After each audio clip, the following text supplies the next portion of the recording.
Hi students, कैसे हैं आप सभी। आई होप आप सभी अच्छे होंगे और आप अच्छा कर रहे होंगे। आप सभी का फिर से स्वागत है उषा क्लासेस पे। तो आज हम नया टॉपिक शुरुआत करेंगे, रेशियो एंड प्रोपोर्शन।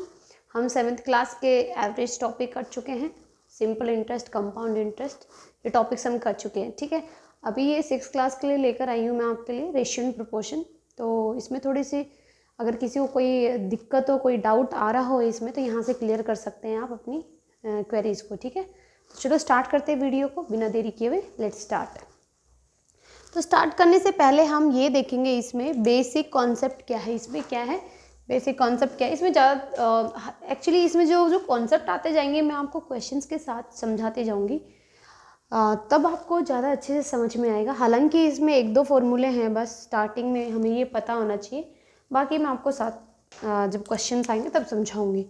तो हमारे पास कॉन्सेप्ट में मेनली सिंपल हमारे पास ये होता है ए रेशो बी। ए रेशो, ये वाला जो सिंबल होता है ये किसके लिए होता है? रेशियो के लिए होता है। रेशियो का मतलब numerator by denominator.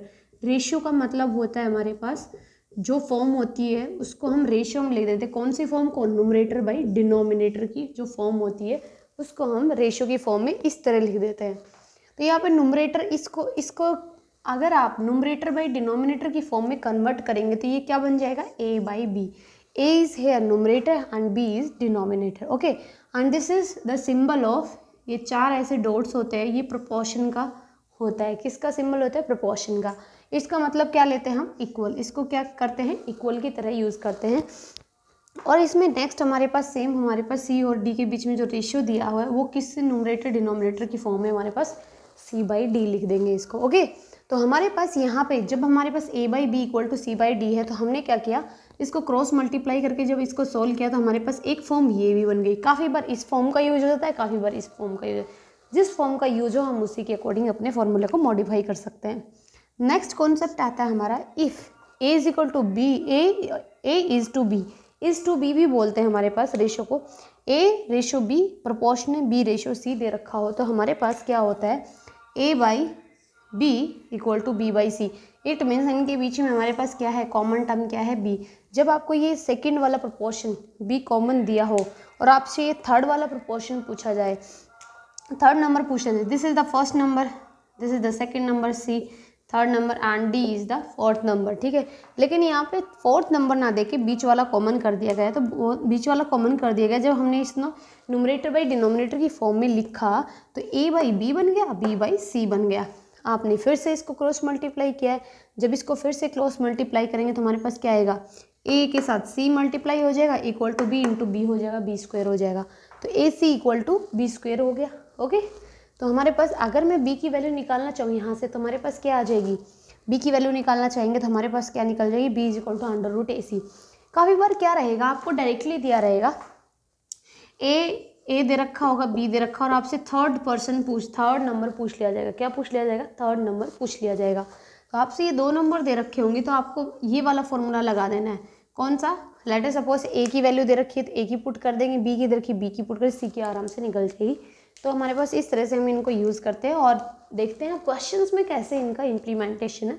Let's move to the question part. Okay, ज़्यादा इसमें बहुत ज़्यादा बड़ा कॉन्सेप्ट नहीं है। रेशो बहुत इजी टॉपिक होता है, अगर समझ में आ जाए तो हर चैप्टर का बेस है ये। रेशो मैंने टाइम एंड डिस्टेंस आपको पढ़ाया है, परसेंटेज पढ़ाया, टाइम एंड वर्क पढ़ाया आपको, प्रॉफिट लॉस है, सभी में रेशो का यूज़ है। सभी में किसका यूज़ है? रेशो का यूज़ है। ठीक है, तो बड़ा इंपॉर्टेंट, बहुत इंपॉर्टेंट टॉपिक है ये भी अपने आप में। ठीक है, तो चलो स्टार्ट करते question part. So the question part is there. Question number 1 हमें दिया है। अच्छा, काफ़ी बच्चों को रेशो के बारे में पता ही नहीं होगा, तो उनके लिए बड़ा बेहतर, ये बड़ा ही अच्छा अवसर है कि वो अच्छे से रेशो को समझ सकते हैं। ठीक है, तो चलो देखते हैं कैसे इसको अप्रोच करना है। रेशियो मीन्स, ये वाला सिंबल तो देखा होगा आपने, बहुत देखा होगा ये वाला। इसको क्या बोलते हैं? रेशियो। बहुत ज़्यादा आपने देखा होगा, तो इसको क्या बोलते हैं? रेशियो का सिंबल बोलते हैं। किसका बोलते हैं? रेशियो का सिंबल। तो चलो हम इनको रेशियो में बनाते हैं। हमारे पास बोला गया है कि सम ऑफ 3 नंबर्स, सम दिया हुआ है। सम का मतलब एडिशन, एडिशन ऑफ कितने नंबर्स का? 3 नंबर्स का। किस रेशियो में दिया हुआ है? एक्चुअली हमें जो नंबर्स दिए हैं डायरेक्टली ना देकर किस में दे रखे? रेशियो में दे रखे 3 नंबर, और जो उनका सम है वो सम है वो कितना दे रखा है 560। 3 नंबर्स का सम कितना दे रखा है 560। यकीन मानिए माय डियर स्टूडेंट्स, बहुत ही इंपॉर्टेंट है। और ये सारे जितने भी अर्थमेटिक के टॉपिक्स होते हैं ना, सारे रेशियो से बहुत इजी सोल्व हो जाते हैं। अदरवाइज बेसिक से आप करने जाएंगे ना तो बहुत लेंदी हो जाते हैं। तो इसको सीखना आपको पड़ेगा ही पड़ेगा, ठीक है। तो चलो देखते हैं sum of three. Let us suppose 3 numbers a b c. 3 number का रेशियो दे रखा है 3:2। जैसा दे रखा हम वैसा ही लिखेंगे, अपनी मर्जी से कुछ भी चेंज नहीं करेंगे। हमें दे रखा कि सीक्वेंस में 3:5:6 में दे रखा है। अब इन नंबर्स का जो सम है, अब आप हमेशा ध्यान रखना जो रेशियो में चीज़ें होती हैं उनका कभी भी कोई यूनिट डिफाइंड नहीं होता, उनका कभी भी कोई यूनिट डिफाइंड नहीं होता है। जैसे कि हम लिख देते हैं सेंटीमीटर, यहाँ पे 2 सेंटीमीटर 3 सेंटीमीटर 5 सेंटीमीटर 6 सेंटीमीटर नहीं लिख सकते। We can not write it a is 3 centimetre b is 5 centimetre, या a is 5 rupees b is 6 rupees, whatever, ठीक है। यूनिट आप सभी को पता है कौन कौन सी यूनिट होती है। रुपी होती है, सेंटीमीटर होती है, मीटर होती है, और ग्राम्स होते हैं, किलोग्राम्स होते हैं, और kilometre per hour, metre per hour. मतलब यहाँ पे जो भी है हमारे पास ये हमेशा यूनिट लेस होते हैं। जो चीज़ें किस में लिखी रहती है रेशियो में लिखी रहती है। बड़ा ही इंपॉर्टेंट पॉइंट है ये कि the numbers which are written in the form of ratio are unitless, ठीक है, यूनिट लेस होते हैं। तो हमारे पास एक्चुअल में जो ये नंबर्स दिए हुए हैं, कितने यूनिट्स दे रखे हैं हमारे पास 3:5:6। तो इन सब का सम मतलब 3, एक पूरा क्वेश्चन पूरा सोल्व करके दिखा देती हूँ हम कैसे सम करते हैं। 3 + 5 + 6 इक्वल टू कितना दे रखा है इसने, इक्वल, मतलब इनके सम की जो वैल्यू है वो कितनी है 560 है। कितनी है 560 है। तो इनका सम करेंगे तो कितना आ जाएगा 8 और 6 14। 14 की वैल्यू कितनी दे रखी है 560। तो एक की वैल्यू कितनी आ जाएगी हमारे पास 14 चौको 56, कितनी आ जाएगी 40 आ जाएगी। कितनी आ जाएगी, क्योंकि 560 को आप 14 से डिवाइड करेंगे तो कितनी आ जाएगी 40 आ जाएगी। आप इस तरह से सोच सकते हैं कि एक नोटबुक का प्राइस कितना है 40 रुपये। तो 14 नोटबुक का कितना हो जाएगा, 14 नोटबुक्स का प्राइस कितना हो जाएगा 560। तो इसका उल्टा भी सोच सकते हैं आप, कैसे कि जो 14 नोटबुक्स का प्राइस है, आप नोटबुक लेने गए तो आपने जो शॉपकीपर है उससे पूछा कि भाई 14 रजिस्टर बुक्स नोटबुक्स आपको मुझे कितने में मिलेगी। तो उसने बोला कि आपको मैं 14 नोटबुक्स दूंगा 560 की। फिर आपने सोचा कि भाई जब 14 नोटबुक्स कितने की आ रही है 560 की आ रही है, तो एक नोटबुक मुझे कितने की पड़ेगी, ये तो सोचने वाली बात है। तो उसने सोचा, फिर उसने देखा भाई 14 560 की आ रही है तो एक कितने की आएगी 560/14 हो गया। तो एक नोटबुक की वैल्यू आ गई। एक नोटबुक की कितनी वैल्यू होगी 40। एक यूनिट की कितनी आ गई 40 यूनिट, ठीक है, 40 आ गई। एक नोटबुक की वैल्यू कितनी आएगी 40। इस तरह से आप सोच के कर सकते हैं। तो हमसे पूछा गया find the middle number, find the middle number. यहाँ पे मिडल नंबर कौन सा है 5। तो एक यूनिट की जब 40 रुपये है, एक यूनिट की 40 है, तो 5 की कितनी हो जाएगी 40 × 5 दैट इज़ 200। इसको हम रेशियो में यूनिटरी मेथड बोलते हैं। 1 की वैल्यू, 1 मीन्स यूनिटरी, और 1 की वैल्यू निकालना इज यूनिटरी मेथड। इसको क्या बोलते हैं यूनिटरी मेथड। यूनिटरी मेथड से हम निकालते हैं तो हमारे पास एक की वैल्यू निकालनी पड़ती है। किसकी, एक यूनिट की वैल्यू निकालनी पड़ती है। आप फिर से देख लीजिए कि हमारे पास ए बी सी 3 नंबर दिए हुए थे, वो किस में दे रखे हैं रेशियो में दे रखे हैं। तो रेशियो में हमें क्या दे रखा, ऑलरेडी इसने लिखा हुआ है सम ऑफ 3 नंबर्स। अगर यहाँ से आपसे पूछ लिया जाए कि product of 3 numbers is given, अगर ये प्रोडक्ट दिया होता तब उसके अकॉर्डिंग अलग यहाँ पे डेटा होता, यहाँ पे क्या होता अलग डेटा होता। तो यहाँ पे अलग डेटा होता तो ऐसा नंबर होता जो कि इससे कम्प्लीटली डिवाइड हो जाता, नहीं होता तो पॉइंट्स में आंसर आता। और क्या होता, लेट अस सपोज इसी क्वेश्चन को हम प्रोडक्ट से करते हैं कि सम की जगह हमें क्या दिया होता प्रोडक्ट ऑफ 3 नंबर्स। तो नंबर्स हमें मैं यहाँ पे करके दिखा रही हूँ कि जो नंबर्स है हमें किस रेशियो में दे रखे हैं 3:5:6। अब इनका जो प्रोडक्ट है 3 × 5 × 6 प्रोडक्ट हम ऐसे नहीं लिख सकते। हम कैसे नहीं लिख सकते 3 × 5 × 6 इक्वल टू, ऐसा नहीं लिख सकते हैं। तो हम क्या करेंगे, इनको x मानेंगे। क्या मानेंगे, x मानेंगे। तो ये 3x हो जाएगा, दूसरा नंबर 5x हो जाएगा, तीसरा नंबर 6x हो जाएगा। तो हमारे पास अब इनका मल्टीप्लिकेशन करेंगे 3x into 5x into 6x equal to कितना हो जाएगा 560। तो 3 को 15, 15 छक्के 90, 90x क्यूब, 90x क्यूब। तो यहाँ पे मैंने बोला था ना ऐसा नंबर होगा जो कि हमारे पास कम्प्लीटली डिवाइडेड होगा, लेकिन 56 अपॉन में 9 हमारे पास डिवाइडेड नहीं है। तो ये मैंने ऐसे करके बता दिया कि प्रोडक्ट में जब लिखते हैं तो हम ऐसे सॉल्व करते हैं, प्रोडक्ट में लिखते हैं तो हम ऐसे सोल्व करते हैं, क्योंकि जो प्रोडक्ट्स में क्या होती है पावर्स ऐड होती है, प्रोडक्ट में क्या होती है पावर्स ऑलवेज एडेड। ठीक है, तो यहाँ से एक्स क्यूब की वैल्यू निकालेंगे और एक्स क्यूब की वैल्यू निकालने के लिए आपको यहाँ पे ज़रूर ऐसा नंबर दिया होगा जो कि हमारे पास क्यूब बनता हो किसी न किसी का। तो आपको समझ में आ गया कि प्रोडक्ट कैसे निकालते, सम कैसे निकालते। सब में डायरेक्टली हमारे पास पावर्स ऐड नहीं होती है, जो रहता है वही रहता है। ठीक है, तो चलो अब हम आई होप आपको ये क्वेश्चन समझ में आया होगा। तो हमारे पास क्वेश्चन नंबर 5 इसका क्या हो जाएगा, क्वेश्चन नंबर 1 का option number B is the right answer. चलो नेक्स्ट क्वेश्चन पे मूव करते हैं। हमारे पास इफ़ x/4 इक्वल टू हमें दिया है कि अगर x/4 equal to y/5 means divide by 5, x divide by 4 equal to दिया है y डिवाइड बाई 5।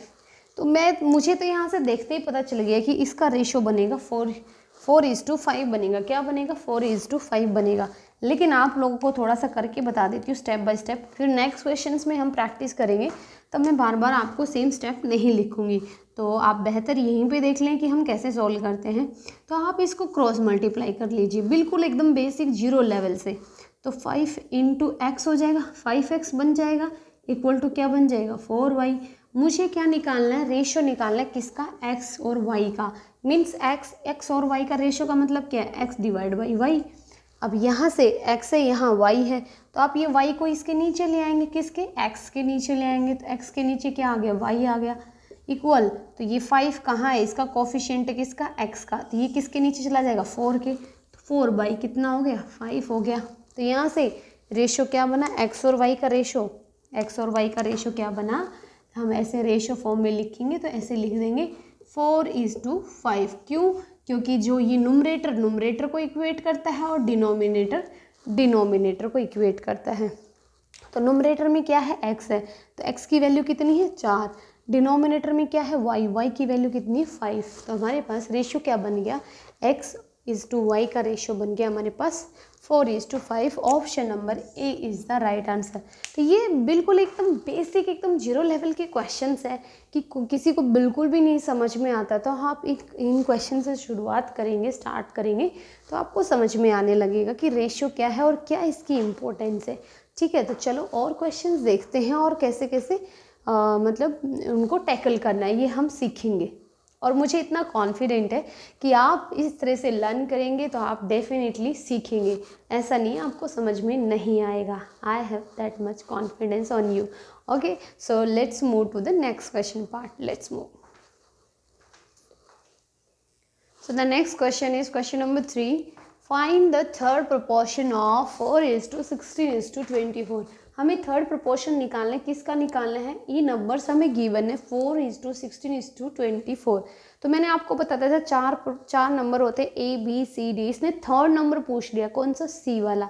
इसने हमें ये क्या इनडायरेक्टली हमें समझ जाना चाहिए, this is the value of A, this is the value of B and this is the value of D, और हमसे पूछ ली गई है वैल्यू ऑफ C।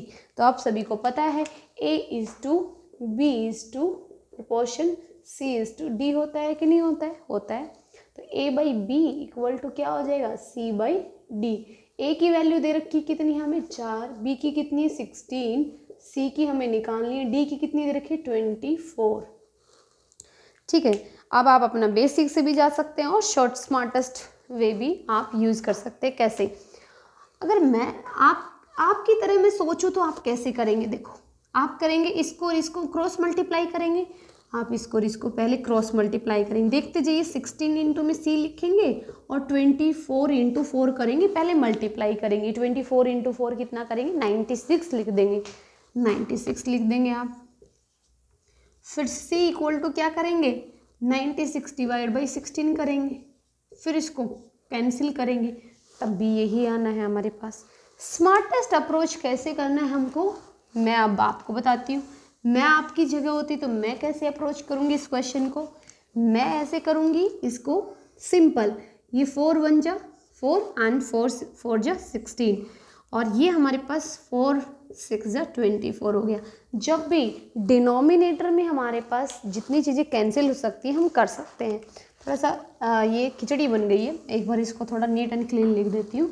हमारे पास नंबर्स थे 4/16 इक्वल टू C/24। तो आप क्या करेंगे, डिनोमिनेटर में जो भी कोफिशिएंट्स दिए होते हैं उनको आप कैंसिल करने की, कॉमन जो होता है उसको हम कैंसिल आउट कर सकते हैं इजीली।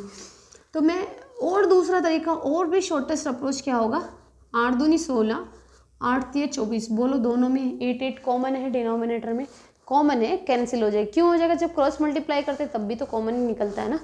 तो मेरे पास यहाँ पे क्या हो गया, यहाँ पे 2 बच गया डिनोमिनेटर में, यहाँ पे 3 बच गया। अब ऊपर तो C है, 3 से तो कुछ कैंसिल हो नहीं रहा है हमारे पास। 2 से ये 2 कैंसिल जरूर हो रहा है, 2 से ये क्या हो रहा है 4 कैंसिल हो गया, 2 2 जा 4 हो गया। अब आपने इसको क्रॉस मल्टीप्लाई कर दो, C इक्वल टू कितना आ गया 3 × 2 6, C की वैल्यू कितनी आ गई 6। तो आपको कौन सा वे बेहतर लगता है आप वो अडोप्ट कर सकते हैं, मेरा काम आपको सिखाना है, ठीक है। तो it's your choice which way you feel that it is easy, ठीक है। So let's move to the question number, इसका आंसर हो जाएगा, the right answer of this question is option number B. Question number 4, question number 4 है, if 40% of X is equal to, if 40%, मैंने board मास में आपको बता रखा है कि 40% क्या होता है एक्स, 40% ऑफ का मतलब होता है multiply, x equal two is का इज इक्वल दिया हमें टू 50% ऑफ को हम रिप्लेस कर रहे हैं मल्टीप्लाई से वाई से। तो आपको इक्वल में जो जो चीज़ कॉमन होती है रेशो में, इस वाले मेथड में हम क्या कर सकते हैं, कैंसिल कर सकते हैं। परसेंटेज कॉमन है, कैंसिल कर दो, इक्वल के दोनों तरफ जो जो चीज़ कॉमन है उसको कैंसिल करते जाइए, ईजी हो जाएगा। 0 से 0 कैंसिल हो जाएगा, बचेगा क्या 4 × x मतलब 4x इक्वल टू क्या बचेगा 5 × y, मीन्स इंटू का मतलब मल्टीप्लाई होता है, ठीक है। तो 4x इक्वल टू 5y हो गया। निकालने किसकी वैल्यू हमें, x और y की। तो हमारे पास क्या करेंगे, हम इसको x/y लिख देंगे इक्वल टू क्या लिख देंगे 5/4 लिख देंगे, क्योंकि 4 इसके नीचे चला जाएगा। तो यहाँ से x का कोफिशिएंट क्या है हमारे पास, x = y क्या लिख देंगे, x का कोफिशिएंट 5 है, y का क्या है 4 है। तो x का क्या आ जाएगा हमारे पास, x की वैल्यू कितनी आ गई 5 और y की कितनी आ गई 4। तो यहाँ से जो राइट आंसर निकल के आया है हमारा 5:4 इज द राइट आंसर। क्या आ गया 5:4, option number B is the right answer. देखो कितने आसान आसान क्वेश्चन है और इनको बहुत ही इजी है, आप जितना ज़्यादा इनको सॉल्व करेंगे आपको उतना ही ज़्यादा इंटरेस्ट आएगा। तो चलो और क्वेश्चंस लगाते हैं, देखते हैं। Next question is question number 5। Question number 5 में हमें दिया है, if 55% of one number is equal to 65 of another number, 65% of another number, then find the ratio between first and second number। तो हमें ये दिया नहीं हुआ है कि भाई फर्स्ट और सेकंड नंबर है क्या, लेकिन उनका कुछ परसेंटेज हमें दिया हुआ है। जब भी हमें कुछ नहीं पता होता तो हम उसको लेट कर लेते हैं, क्या कर लेते हैं let first number is A and second number is B. तो फर्स्ट नंबर हमने ए मान लिया और सेकंड नंबर हमने बी मान लिया, ठीक है। दिस इज फर्स्ट नंबर और this is the second number. ये सब लिखने की ज़रूरत नहीं होती क्योंकि हम कंपटीशन के एग्ज़ाम की तैयारी कर रहे हैं, तो इन सब में ये सब ऐसे लेट, ये मैथमेटिक्स थोड़ी ना कि आप एक एक स्टेप लिखेंगे तो आपको मार्क्स मिलने वाले हैं, नहीं।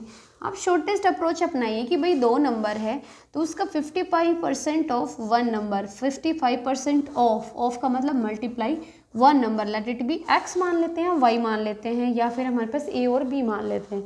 तो यहाँ पे मल्टीप्लाई लगा दें, मैं एक्स मान रही हूँ, ठीक है, इक्वल टू हमारे पास क्या है 65% of another number, let it be Y, let it be Y. अभी मैंने आपको सिंप्लीफाई करना सिखाया था कि जो चीज़ें कॉमन होती हैं हमारे भी इक्वल में उसको कैंसिल आउट कर देते हैं। तो यहाँ पे 5 कॉमन आ रहा है तो 5 1 1 5 11 जो 55 होता है। 11x इक्वल टू कितना बच जाएगा 13y, तो x बाई वाई कितना आ गया हमारे पास 13/11 और x इज टू वाई कितना आ गया 13:11 इज द राइट आंसर। बोलो अभी थोड़ी स्पीड इंक्रीज हुई कि नहीं हुई, हो जाएगी धीरे धीरे, कोई दिक्कत नहीं है। आप ज़्यादा से ज़्यादा क्वेश्चन प्रैक्टिस कीजिए, हो जाएगी आपकी speed increase. If in the ratio 4:7, हमें एक रेशो दिया हुआ है, लेट अस सपोज ए और बी नंबर है कोई, उनका रेशो दे रखा 4:7। एंटीसीडेंट और कंसिक्वेंट, एंटीसीडेंट होता है एक कंसिक्वेंट, इंग्लिश के वर्ड होते हैं। एंटीसीडेंट मीन्स पहले वाला, कंसिक्वेंट मीन्स बाद वाला। कंसिक्वेंट मतलब बाद वाला और एंटीसीडेंट मीन्स पहले वाला। तो हमारे पास इसने बोला है जो एंटीसीडेंट है, एंटीसीडेंट मतलब पहले वाला नंबर की जो वैल्यू दे रखी, कितनी दे रखी है, 60 दे रखी, कितनी दे रखी है, 60 दे रखी है। तो एक्चुअल में यहाँ पे फर्स्ट नंबर कौन सा है, यहाँ पे फर्स्ट नंबर है 4, यहाँ पे कौन है 4। तो इस 4 की वैल्यू हमें कितनी दे रखी है, 60। तो एक की वैल्यू नहीं निकाल सकते, 15 आ जाएगी एक की। जब 4 की वैल्यू 60 है तो एक की कैसे आ जाएगी, 16, 60 divide by 4 that is 15। Okay, हमसे पूछा है what is consequent, consequent means बाद वाला क्या होगा, बाद वाला क्या है 7। तो एक की वैल्यू 15 है तो 7 की कितनी हो जाएगी, 15 7 105, 15 हो जाएगी, 105 हो जाएगी भाई। 15 इंटू एक एप्पल की वैल्यू कितनी है, 15 रुपये, तो 7 एप्पल की कितनी हो जाएगी, 105 होगी कि नहीं होगी। तो वही मैंने यहाँ पे लिखा है। तो 105 इज़ द राइट आंसर। आपको लग रहा होगा बड़े इजी क्वेश्चन है, इजी इसलिए लग रहा है क्योंकि आपको समझ में आ रहा है। अगर यही चीज़ें आपको समझ में नहीं आती, यही क्वेश्चन आपके लिए डिफ़िकल्ट बन जाएंगे। तो इसलिए ये हमारा माइंड का थॉट होता है सिंपल, हमारे माइंड सोचता है जो चीज़ हमें समझ में आ जाती है हमें वो ईजी लगती है, और जो चीज़ हमें नहीं समझ में आती वो हमें टफ लगने लगती है। तो ये सब ह्यूमन नेचर है, ठीक है। तो स्टूडेंट्स मूव करते हैं नेक्स्ट क्वेश्चन पे। Okay, yes, this is the last question in this video. Angles of a triangle are in ratio, जो एंगल है किसी ट्रायंगल का वो रेशियो में दिए गए हैं 2:3:4। Find the biggest angle of the triangle. यहाँ पे आपसे स्मॉलेस्ट भी पूछा जा सकता है और बिगेस्ट भी पूछा जा सकता है, कोई भी पूछा जा सकता है। ऐसा नहीं कि ये बिगेस्ट ही पूछेगा, नहीं, आपको कॉन्सेप्ट आना चाहिए। तो हमारे पास, चलो हम देख लेते हैं, हमारे पास 3 एंगल है। लेट अस सपोज ए, बी और सी, 3 एंगल है, रेशियो में 2:3:4। इनका ये रेशियो दे रखा है। अब हमको ये पता है जो interior angles of the triangle का जो सम होता है वो कितना होता है, every interior angle of a triangle is of 60 degree. तो 3 एंगल होते हैं इंटीरियर एंगल ट्रायंगल के, तो हमारे पास टोटल कितने हो गए, 60 + 60 + 60 180 डिग्री हो गया। और यहाँ से रेशियो से जो सम आ रहा है इन एंगल्स का कितना आ रहा है, 5 और 4 9, 9 की वैल्यू कितनी दे रखी है हमारे पास।